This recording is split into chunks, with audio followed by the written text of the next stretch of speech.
Hey, hey, hello, my lovelies. Hi, happy Wednesday. Happy April 17th. So, I wanted to come in here and talk about areas of your life where you might be holding back, areas of your life where you're not fully playing full out. And I'm looking at an area of my life. There's a couple, there's always, if I'm honest, I could be playing a bigger game in all areas. Uh, I'm part of a leadership group right now where I'm kind of hiding a little bit, and I'm not being taught to hide. That's not the purpose of this leadership training that I'm in, but I'm noticing that I'm hiding, and it's messing with me because that's not what I do. I do that when I feel like I don't want to bulldoze. You know what I mean? But when I say bulldoze, like be the boss, be bossy, tell everyone what to do, but I feel disempowered in my communication, and I own it, but I feel disempowered in feeling heard. And so I woke up this morning pensive. My husband asked me what was wrong, and I said I'm pensive because I'm trying to figure out. Listen, the first reaction that we have is usually an ego reaction. It's not usually an empowered reaction. It's not usually, oh hey, it's not usually one where we're taking responsibility for our actions and our thoughts and our reactions. It's usually like I'm feeling bad about this. I'm feeling like victimy. And we talk about victimy. We talk about being a victim and being responsible for your life in all aspects. And so I'm in a leadership group full of leaders, And so so I'm challenged right now in a specific area. It's not the whole thing, but in a specific area, I'm challenged. And so what I am having to confront and look at is, how do I operate in groups? How do I operate without dominating? There's this way of being that I can do really easily, which is be the boss, right? Like, that's easy for me. It's easy for me to step in and say, and it's not effective. Like, it's not effective in a marriage. It's not effective in, a family. It's not effective. I don't even believe it's effective, in organizations. And maybe that's just me. Maybe that's just like a belief I have about, there's this, I hate this. And there's this fine line of using my self-expression, saying what needs to be said, saying what's there for me, and not bulldozing and not being a pushover and so not wanting to hurt people's feelings, not wanting to offend, not wanting to ruffle feathers, wanting to make sure everything's okay, wanting to make sure everyone is okay. And so I am in that space at this moment. Like, I am literally having this conversation with you while I'm going through it. And so I've reached out to a couple of people that I feel like I could get a perspective from them that's going to empower me and help me see things from a different perspective. So I truly believe that a lot of the problems that we see in our world are due to righteousness. Like, I'm right, you're wrong. I'm going to do everything in my power to show you, demonstrate, prove that I'm right and you're wrong. It's this kind of winning. I need to win. I need to win this argument. I need to win this point. And so for me, I'm learning how to do this thing called win-win, where everyone wins. People feel heard, including myself. And it's a new skill. It's a new skill for me. It's a new level that I get to go to. I'm not saying it's a new skill for me. It's a new level, a new iteration of what does it look like to be truly powerful, in my communication, and evoke something in the group or with other people where they're empowered as well. So that's what my normal way of being wants to bulldoze. My normal way of being, my ego way of being, wants to be right about it. My ego way of being wants to,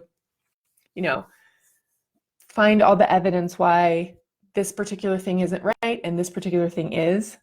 And anytime I'm confronted by that, I get to take a step back and look at what I believe about the situation and who I'm going to be. What outcome do I want to have? What intention do I want to have? And I don't know the answer to that question right now. I don't know the answer to that question. So I'm exploring it. I'm pondering it. I'm asking it because I am committed. I know that I am one of the human beings on the planet who's here to share, to spread and to share, not to shed, to spread and to share transformation. And transformation looks like I am 100% responsible for every thought, feeling, and action, regardless of what's happening out here.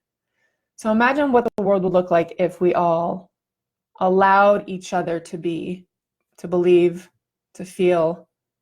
We all took responsibility. I mean, what would the planet be like? So this is the realm from which I intend to operate.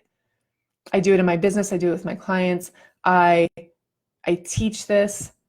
So 100% responsibility is the secret to leadership. It's one of the secrets to leadership is I take responsibility for how I show up and how I don't show up, for how I communicate and how I don't communicate. And so today, I'm not going to come in here and pretend like I'm rah excited, because I'm not.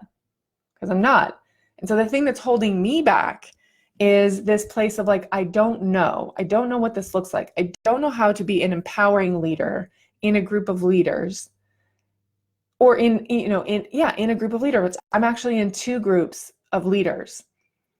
And it is interesting. It's interesting to watch the ways of being that I want, like where I want to go and what I want to say, and then discovering, well, what's behind that, what's underneath that. So my intention is that I empower the members of my group, but I'm also empowered, and I'm also empowered. I empower the members of my group, and I'm also empowered. I listen to the members of my group, and I'm also heard. So if that is the intention that I have going in, and not the intention to be right, and not the intention to dig my heels in, and not the intention to say, oh, woe is me or poor me. It's not even on my radar anymore. It's not even in my realm anymore. But I get to take a step back. So here's my coaching to you. Here's what has worked for me. Whenever I'm feeling off, disempowered, like something I don't feel fully self-expressed, I take a step back from it. Just take a step back before I say, and this is I've had to learn this. Take a step back before I say anything. Assess where these feelings are coming from. Are they coming from a place of I want everyone to win here? If they're coming from a place of I want everyone to win here, it's going to be a different conversation. So think about that. If I'm going into a conversation with my husband and my intention is I want everyone to win here, not me and not him, everyone. I want everyone to feel seen and heard and feel like they're winning. That's an empowering conversation. So it's interesting because I'm actually feeling like I'm having some breakthroughs right now with myself, with you, talking about this. My coaching, my suggestion, my coaching would be, if you're feeling like frustrated in an area of life, if you're feeling like I wish I could say, but I can't, take a step back and look at who you're being about the conversation. Look at how you're being, who you're being, what you're committed to. And then you can see like what your intention is. Your intention drives your action. Your intention drives your action. So if you intend to be right, and you really have to look. Most of us intend to be right. Most of us want to, and I was the worst. So I'm learning how to stop for a moment and assess and look and discover. And then the other thing that I did and this is what I'd recommend to you too, is I reached out to some people that I trust, and one of them actually called me right as I was like getting on live. And so I'm looking for coaching. So I'm in masterminds and groups of leaders, and I get to show up in big ways, and I get to ask for coaching. If I'm committed to, if my intention is win-win and everyone wins, and I can't see my way out of like how that's going to happen or who I need to be for that to happen, I get to ask for coaching. So where are you holding back? Where is there something that you want to say, but you're not saying it for fear of whatever? And who could you reach out to? Who could you ask for support? Who could you say, hey, I'm struggling with this. Can you, excuse me, can I get your input? Can I get your advice? Now, if you're asking someone for input,